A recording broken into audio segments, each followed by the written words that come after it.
वक्रतुंड महाकाय सूर्यकोटि समप्रभा निर्विघ्नं कुरु मे देव सर्वकार्येषु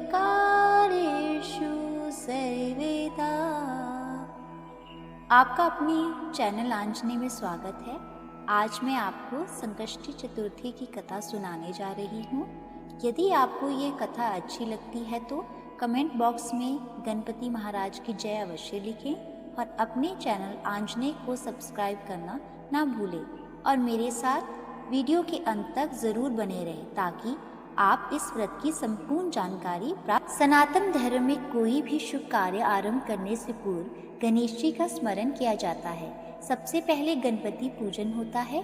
गणेश जी से प्रार्थना की जाती है कि कार्य सुमंगल रूप से हो।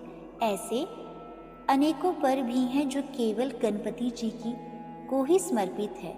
इन पर्वों में भक्तजन गणपति बप्पा का व्रत करते हैं, उनकी पूजा अर्चना करके मंगल की कामना करते हैं। इन्हीं व्रतों में से एक है संकष्टी चतुर्थी का व्रत। संकष्टी चतुर्थी प्रति माह की कृष्ण पक्ष की चतुर्थी तिथि को मनाया जाता है। पूर्णिमा के पश्चात की तिथि को संकष्टी चतुर्थी कहा जाता है और अमावस्या की बाद की चतुर्थी विनायक चतुर्थी होती है। इस प्रकार एक वर्ष में संकष्टी चतुर्थी के लगभग 12 से 13 व्रत होते हैं। मान्यता है कि जो भी यह व्रत करता है प्रथम देव गणेश जी उसके सभी कष्ट हर लेते हैं। तो आज की इस वीडियो में हम आपसे बात करेंगे संकष्टी चतुर्थी व्रत कथा एवं पूजा। वैसे तो संकष्टी चतुर्थी के विषय में अनेक कथाएं हैं, परंतु इस वीडियो में हम आपको सबसे प्रचलित कथा के विषय में बताएंगे। आइए जानते हैं कैसे हुआ संकष्टी चतुर्थी व्रत का आरंभ। भक्तों, यह उस समय की बात है जब भगवान विष्णु और लक्ष्मी जी का विवाह निश्चित हो गया था और विवाह की तैयारियां चल रही थी। विवाह का निमंत्रण गणेश जी के अतिरिक्त सभी देवताओं को भेजा गया। सभी देवगण एकत्रित हुए। बारात प्रस्थान के समय जब श्री गणेश जी को नहीं देखे तब सभी देवताओं ने आपस में बात की कि गणपति जी तो नहीं दिख रहे, उन्हें आमंत्रित नहीं किया गया क्या, वे आए नहीं। सभी इस बात पर चर्चा करने लगे। कुछ ही समय में यह बात समारोह में उपस्थित सभी लोगों के बीच फैल गई। सभी देवता आश्चर्यचकित थे। फिर सबने भगवान विष्णु से गणेश जी की उपस्थित न होने का कारण पूछा। भगवान विष्णु ने कहा कि हमने गणेश जी के पिता महादेव शिव को निमंत्रण भेजा था। वे एक ही परिवार के हैं। यदि गणपति जी आना चाहते हैं तो पिता के साथ आ सकते हैं। एक ही परिवार में 2 निमंत्रण क्यों भेजना? और वैसे भी उनके एक दिन का भोजन 1.25 मन मूंग, 1.25 मन घी, 1.25 मन चावल और 1.25 मन लड्डू है। कहीं और जाकर इतना खाना अच्छा नहीं लगता। इसी वार्तालाप के चलते उपस्थित जनों में से किसी एक ने सुझाव दिया कि यहाँ वहाँ भी गए तो उन्हें यह कहकर द्वार पर बिठा सकते हैं कि वे मूषक पर बैठकर बहुत धीमी गति से चलेंगे, इसलिए बारात में बहुत पीछे रह जाएंगे। इस सुझाव पर भगवान विष्णु समेत सभी ने सहमति दी और फिर गणेश जी को बुलवाया गया। कुछ ही देर में गणपति जी आ पहुँचे। फिर उन्हें समझाकर द्वार पर बैठा दिया गया और सभी देवगण बारात में चले गए। इतने में नारद जी आए। उन्होंने देखा कि गणेश जी तो द्वार पर बैठे हैं और अन्य सभी देवता बारात में गए हैं। पूछने पर गणेश जी ने उत्तर दिया कि मेरा बहुत अपमान हुआ है, मुझे यहाँ द्वारपाल बनाकर बैठा दिया गया है। तब नारद जी ने गणेश जी को सुझाव दिया कि आप जल्दी अपना मूषक सेना को भेज दीजिए। वो बारात से आगे पहुंचकर रास्ता खो देगी, जिससे बारात में चल रहे वाहन धरती में धंस जाएंगे और बारात आगे नहीं बढ़ पाएगी। गणेश जी ने ऐसा ही किया। उधर बारात में चल रहे वाहन के पहिए धरती में धंसने लगे। पहियों को निकालने का बहुत प्रयास किया गया, परंतु सभी प्रयास असफल रहे। साथ ही पहिए टूटने भी लगे। किसी को समझ नहीं आ रहा था कि क्या किया जाए। तब नारद जी ने सभी से कहा कि गणेश जी का अपमान हुआ है, इसी कारण यह सब हो रहा है। अब वे ही सब कुछ ठीक कर सकते हैं, इसके अतिरिक्त और कोई उपाय नहीं। यदि मंगल से ढंग से सभी कार्य संपन्न करने हैं तो उन्हें मनाकर यहाँ बुलवाना चाहिए।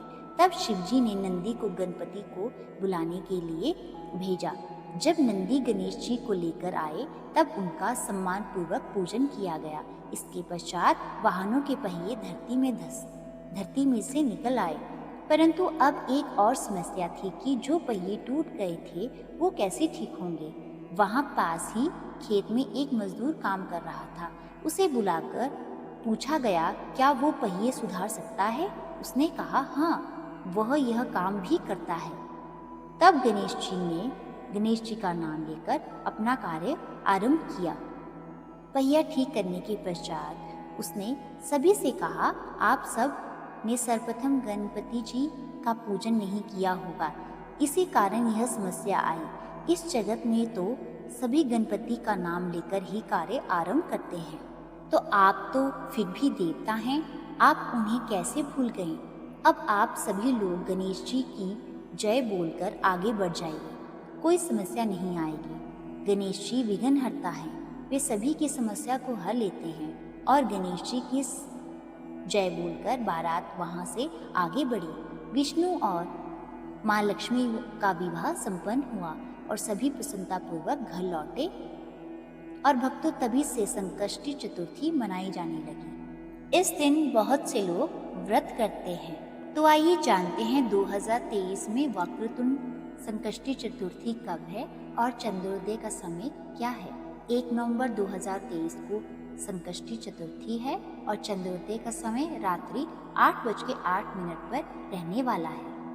आइए अब जानते हैं कि संकष्टी चतुर्थी का उपवास और पूजन कैसे किया जाता है। सर्वप्रथम सुबह जल्दी उठकर स्नान करें और स्वच्छ वस्त्र धारण करें।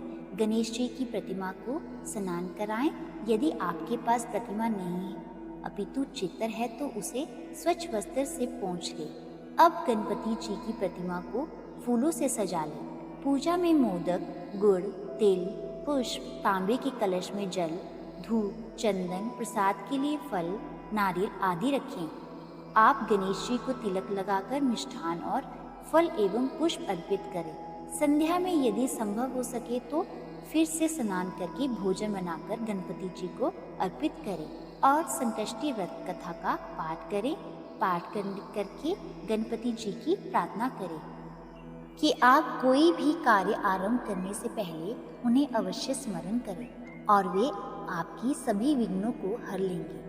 इसके पश्चात गणेश जी की आरती करके सभी को प्रसाद बांट दें और स्वयं भी ग्रहण करें।